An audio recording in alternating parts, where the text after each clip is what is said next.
পাপৰ কাৰণে মহিলাসকলৰ গৰ্ভপাত হয়? দৰ্শকসকল, আপোনালোকে সকলোৱেতো জানে যে কিছুমান মহিলা গৰ্ভৱতীটো হয়, কিন্তু হঠাতে তেওঁলোকৰ গৰ্ভপাত হৈ যায়। এগৰাকী মহিলাৰ বাবে কিমান কষ্টকৰ। কিছুমান মহিলাইতো মৰি থকা সন্তানো জন্ম দিয়ে। কিন্তু এনেকুৱা কিয় হয়? কি পাপৰ বাবে মহিলাসকলৰ গৰ্ভপাত হয়? আৰু এনেকুৱা কি কাম আছে যিবোৰ গৰ্ভাৱস্থাত এগৰাকী মহিলাই কৰিব নালাগে? দৰ্শকসকল, এবাৰ যেতিয়া দেৱী লক্ষী ভগৱান বিষ্ণুৰ ওচৰলৈ আহিল, তেতিয়া দেৱী লক্ষীক দেখি ভগৱান বিষ্ণুৱে সুধিলে, দেৱী, আজি হঠাতে আপুনি মোৰ ওচৰলৈ অহা বিশেষ কাৰণ? তেতিয়া দেৱী লক্ষীয়ে ক'লে, প্ৰভু, পৃথিৱী ভ্ৰমণ কৰি থাকোঁতে মই দেখিলোঁ যে কিছুমান মহিলা গৰ্ভৱতীটো হয়, কিন্তু তেওঁলোকৰ গৰ্ভৱতী সন্তানটো শেষ হৈ যায়। কিছুমানেতো মৃত্যু হোৱা সন্তানো জন্ম দিয়ে। ইয়াৰ কাৰণ কি প্ৰভু? কিয় এনেকুৱা হয়?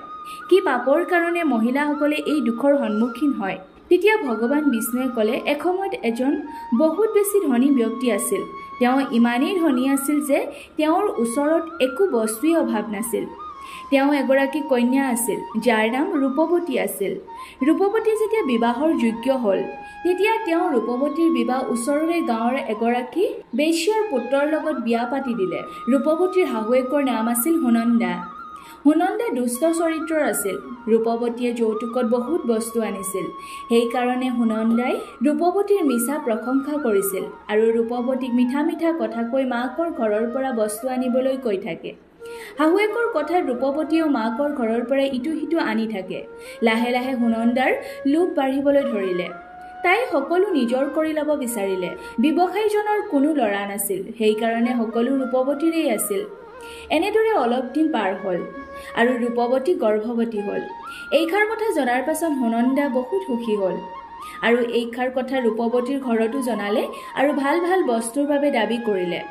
এই খবৰ পোৱাৰ লগে লগে ব্যৱসায়ীজনো বহুত সুখী হ'ল আৰু সোণ ৰূপ মিঠাইৰে জীয়েকৰ ওচৰলৈ গ'ল। লাহে লাহে ৰূপৱতী দিন বাঢ়ি আহিল। ৰূপৱতীৰ শাহুৱেকে ৰূপৱতীক বহুত মৰম কৰিবলৈ ধৰিলে।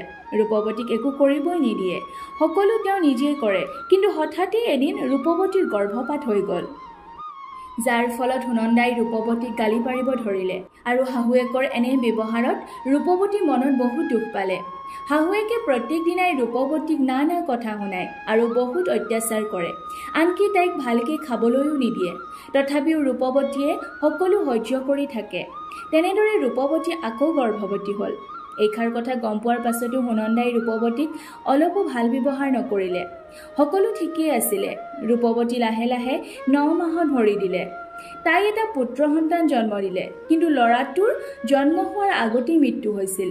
এইবোৰ দেখি ৰূপৱতী ভাঙি পৰিল। তেতিয়া ৰূপৱতীৰ শাহুৱেকে ৰূপৱতীক খঙতে ঘৰৰ পৰা ওলাই যাবলৈ ক'লে আৰু ক'লে, কুলক্ষণী, আগৰ জন্মত কি পাপ কৰিছিলি, যাৰ বাবে দুটাকৈ ল'ৰা খাই পেলালি? ৰূপৱতীয়ে বহুতো কাকতি মিনতি কৰিলে, তথাপিও সুনন্দাই ৰূপৱতীক ঘৰৰ পৰা উলিয়াই দিলে। উপায়হীন হৈ ৰূপৱতীয়ে মাকৰ ঘৰলৈ যোৱা থিৰাং কৰিলে। মাকৰ ঘৰলৈ যোৱাৰ ৰাস্তাত এখন ডাঙৰ জংঘল আছিল। ৰূপৱতী যেতিয়া ভাগৰ লাগিল, তেতিয়া তাই এজোপা গছৰ তলত বিশ্ৰাম কৰিবলৈ বহিলে। সেই সময়তে সেই ঠাইৰে এজন সাধু পাৰ হৈছিল। ৰূপৱতীক দেখি সাধুজনে ৰূপৱতীক সুধিলে, হে পুত্ৰী, তুমি এনে ঠাইত অকলশৰে কিয় বহি আছা? তেতিয়া ৰূপৱতীয়ে সাধুজনক সকলো কথা বিৱৰি ক'লে আৰু ক'লে যে, সাধু মহাৰাজ, মই জীৱনত একো পাপ কৰা নাই, তথাপিও মোৰ লগত এনেকুৱা কিয় হৈছে? মোক কিবা উপায় দিয়ক যাতে মই পুত্ৰ সন্তান জন্ম দিব পাৰোঁ। তেতিয়া সাধু মহাৰাজে ক'লে, হে পুত্ৰী, মই তোমাক ইয়াৰ উপায় নিশ্চয় দিম। যদি তুমি সেই উপায় নিষ্ঠাপূৰ্বকভাৱে পালন কৰা, তেন্তে নিশ্চয় তোমাৰ পুত্ৰ সন্তানৰ জন্ম হ'ব। তেতিয়া সাধুজনে ৰূপৱতীক ক'লে, পুত্ৰী, কোনো মহিলাই মাহেকীয়াৰ সময়ত স্বামীৰ লগত সম্বন্ধ বনাব নালাগে। গৰ্ভৱতী মহিলাই যিমান পাৰে ভগৱানৰ নাম ল'ব লাগে। গৰ্ভাৱস্থাৰ সময়ত কোনো মহিলাই দুখ মনে থাকিব নালাগে, সদায় ফূৰ্তি মনে থাকিব লাগে, কাৰণ দুখী হৈ থাকিলে সন্তানৰ ওপৰত বেয়া প্ৰভাৱ পৰে। আৰু গৰ্ভৱতী মহিলাই পৰাপক্ষত লোকৰ ঘৰত ভোজন কৰিব নালাগে। গৰ্ভৱতী মহিলাই কেতিয়াও ভয় লগা বস্তু চাব নালাগে। সদায় পৰিপাটিকৈ থাকিব লাগে আৰু ভাল খাদ্য খাব লাগে, যাৰ ফলত সন্তানটো সবল হয়। এইকেইটা নিয়ম যদি এগৰাকী মহিলাই নিষ্ঠাপূৰ্বকভাৱে পালন কৰে, তেন্তে তেওঁ নিশ্চয় মাক হোৱাৰ সৌভাগ্য পাব। হে পুত্ৰী, এতিয়া মই কওঁ শুনা, পুত্ৰ সন্তান পাবলৈ কি কি নিয়ম মানিব লাগে? সাধু মহাৰাজে ক'লে, কোনো মহিলাই মাহেকীয়া হোৱাৰ প্ৰথম 4 দিন মিলন কৰিব নালাগে।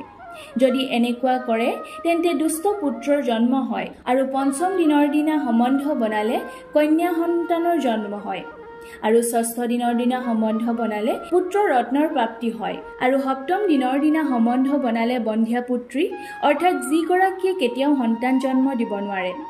অষ্টম দিনৰ দিনা সম্বন্ধ বনালে বলৱান পুত্ৰৰ প্ৰাপ্তি হয়। নৱম দিনৰ দিনা সম্বন্ধ বনালে সুন্দৰ কন্যাৰ প্ৰাপ্তি হয়। দশম দিনৰ দিনা সম্বন্ধ বনালে শ্ৰেষ্ঠ পুত্ৰৰ জন্ম হয়। 11 দিনৰ দিনা সম্বন্ধ বনালে সুন্দৰ আচৰণৰ কন্যাৰ প্ৰাপ্তি হয়। 12 দিনৰ দিনা সম্বন্ধ বনালে গুণৱান পুত্ৰৰ জন্ম হয়। 13 দিনৰ দিনা সম্বন্ধ বনালে লক্ষী স্বৰূপ পুত্ৰীৰ প্ৰাপ্তি হয় আৰু 14 দিনৰ দিনা সম্বন্ধ বনালে গুণৱান বুদ্ধিৱান তথা বলৱান পুত্ৰৰ জন্ম হয়। সেইকাৰণে যদি তুমি এই নিয়ম পালন কৰা তেন্তে তোমাৰ উত্তম পুত্ৰৰ প্ৰাপ্তি হ'ব। তাৰ পাছত সাধু মহাৰাজ তাৰ পৰা গুচি গ'ল। সাধু মহাৰাজ যোৱাৰ পাছতেই ৰূপৱতীৰ মানুহজনে ৰূপৱতীক বিচাৰি সেই ঠাইত ওলালেহি। তেতিয়া ৰূপৱতীয়ে তেওঁৰ মানুহজনক সকলো কথা বিস্তাৰভাৱে ক'লে। তেতিয়া দুয়োজনেই মিলি সাধুজনৰ মতে সকলো নিয়ম পালন কৰিলে আৰু ৰূপৱতীয়ে এটা সুন্দৰ পুত্ৰ সন্তানৰ জন্ম দিলে। তো দৰ্শকসকল, আজিৰ ভিডিঅ'ত ইমানেই। আশা কৰিলোঁ আপোনালোকে ভিডিঅ'টো চাই ভাল পালে। যদি ভাল পালে তেন্তে ভিডিঅ'টোত এটা লাইক কৰি এটা সুন্দৰ কমেণ্ট কৰি আৰু এনেদৰে ধাৰ্মিক ভিডিঅ'বোৰ পাই থাকিবৰ বাবে আমাৰ চেনেলটো ছাবস্ক্ৰাইব কৰি ল'ব। আজিলৈ অনুমতি দিয়ক, আকৌ লগ পাম এটা নতুন ভিডিঅ'ত।